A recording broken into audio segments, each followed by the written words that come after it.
Hello, hello, hello, hello, hello, hello, hello, friends. Good morning. How are you all? I hope you all are fine. So today we are discussing about topic the law of inertia. The topic is from standard 12 chapter 5. So law of inertia की बात करने से पहले we talk about scientist Galileo. Yes, Galileo discuss about the law of inertia. तो Galileo ने mainly three aspects के बारे में बात की है. First aspects, when on incline plane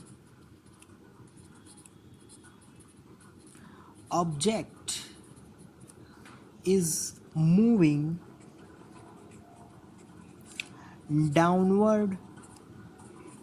We know that whenever object is moving downward, speed increases,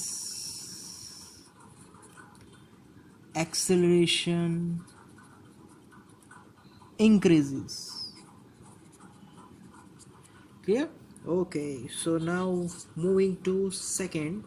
but before moving on to second point, ये पहले हम लोग फर्स्ट पॉइंट समझ लेते हैं. इंक्लाइन प्लेन में अगर किसी ऑब्जेक्ट को तुम यूं ही रख दोगे, कोई अगर स्फेरिकल ऑब्जेक्ट है, स्फेरिकल ऑब्जेक्ट अच्छा रहेगा, यूं ही रख दोगे तो what will happen there? So there is speed continuously increasing on that object. उसकी जो एक्सेलरेशन है वो भी बढ़ती चली जाएगी. Clear? Okay, now on inclined plane, if object is moving upward, then what is happened there? So speed, we know that decreases because gravity is always downward direction. हम उसके ऑपोजिट ले जा रहे हैं तो स्पीड डिक्रीज होगी. Similarly acceleration, क्योंकि gravitational acceleration is downward, हम उसके ऑपोजिट ले जा रहे हैं, acceleration is also decreases. And the third is for horizontal motion. अगर हॉरिजॉन्टल सरफेस से मोशन होगी तो वहाँ पर कौन से एक्सपेक्ट्स वर्क करेंगे वो आज हम लोग जानने वाले हैं. So let's begin. We know that अगर कोई पर्टिकुलर, सपोज के इंक्लाइन प्लेन अगर मैं यहाँ पर ड्रॉ कर लूँ, दिस इज़ इंक्लाइन प्लेन, यहाँ पर मैं ऑब्जेक्ट रख दूँ तो object will move downward. But downward कौन सी चीज़ से आ रहा है? So due to earth's gravitational acceleration. Clear? तो यहाँ पर उसकी स्पीड कंटिन्यूसली इंक्रीज होती चली जाएगी. सिमिलरली अगर कोई ऑब्जेक्ट है, उसको हम लोग नीचे से ऊपर ले जाने वाले हैं तो फिर उस पर फोर्स, एक्सटर्नल फोर्स अप्लाई करना पड़ेगा और उसकी एक्सेलरेशन है वो नॉर्मल एक्सेलरेशन फिर नहीं रहने वाली. क्लियर? और तीसरा जो ऑब्जेक्ट है, if we move that object in that horizontal surface, then we have to continuously apply external force because due to frictional force is always opposite to the motion. So we have to always apply external force. Clear? So these are the three mainly aspects. So now if we are moving on, if my now journey, this journey is curved journey and this height is the same height. Yes, this is same height. So if this object is I mean say this is freely falling object, then what happens here? ये पूरा नीचे चले जाएगा, फिर ऊपर जाएगा. But ये condition में हमें ये सरफेस फ्रिक्शन लेस लेनी है. तो अगर ये फ्रिक्शन लेस है तो ये स्फीयर यहाँ से जाके यहाँ पर पहुँचेगा सेम हाइट तक. क्लियर? तो एक तो ये यहाँ पर सेम हाइट पे पहुँचा. क्लियर? अब एक दूसरा एग्जांपल ले.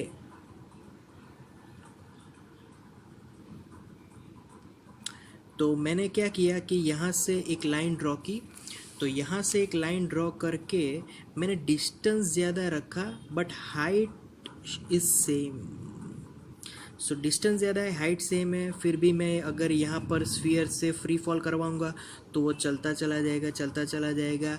तो अगर ज़्यादा डिस्टेंस है फिर भी वो यहाँ पर पहुँचेगा, सेम हाइट तक उसे पहुँचना ही है।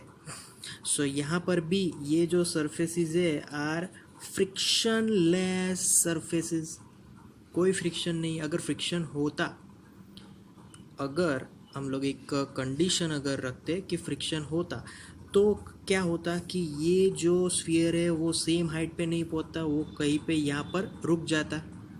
बट फ्रिक्शन लेस है इसलिए वो सेम हाइट पे पहुंचता है। Similarly if I draw like this surface, then what happens here, sphere is moving and in it continues its journey in horizontal surface, then it will move again further and further, clear?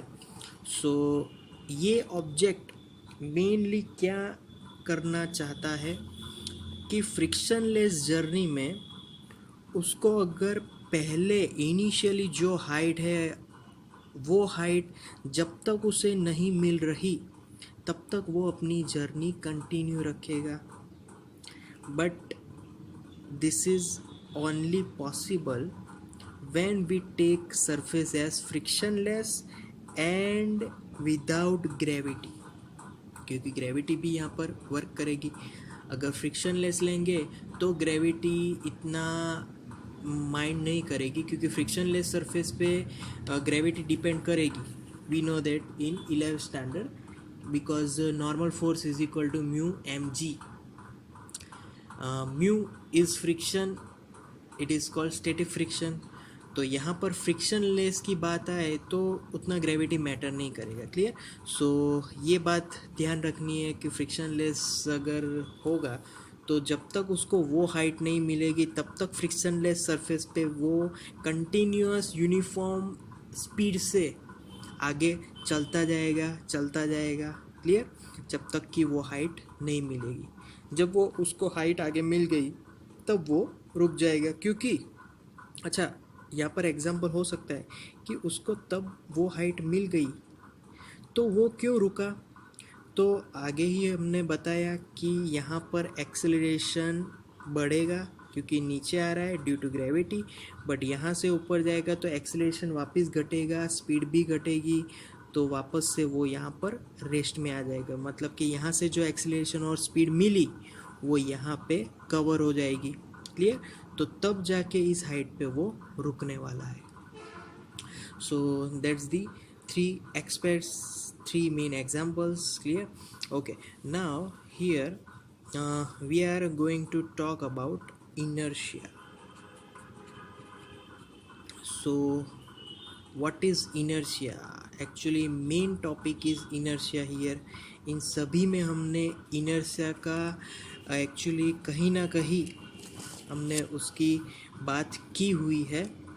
तो inertia की पहले मैं एकदम simple सी definition को अगर लिखूं तो that is the resistance to change. This is very simpler definition of any physical quantity. So the resistant to change मतलब कि वो अपने आप को चेंज करना नहीं चाहता। कैसे चेंज करना नहीं चाहता? मतलब कि अगर कोई ऑब्जेक्ट, इसको अगर ब्रीफ में लिखेंगे तो if an object is at rest then it will remain at rest, और if an object is in uniform motion, then it will remain in, it will, sorry, here continue its uniform motion until the external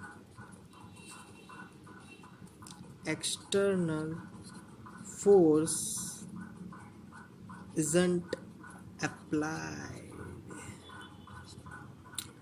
until, और यहाँ पर एक और word use करना चाहता हूँ, until and unless the external force isn't applied. तो मैं ये कहना चाहता हूँ, इसको अगर सिंप्लीफाई करें तो जब तक कि ऑब्जेक्ट अगर रेस्ट पे है या फिर ऑब्जेक्ट यूनिफॉर्म मोशन से चलता ही चला जा रहा है, तो जब तक कि उस पे फोर्स ना लगाया जाए तो रेस्ट पे रह रहा ऑब्जेक्ट रेस्ट पे ही रहेगा और यूनिफॉर्म मोशन से चलने वाला ऑब्जेक्ट यूनिफॉर्म मोशन ही कंटिन्यू करेगा. Clear? So this whole meaning is simplified by inertia. It is all called inertia. So यहाँ पर लिख सकता हूँ it is inertia. Clear? So inertia simple form, that is to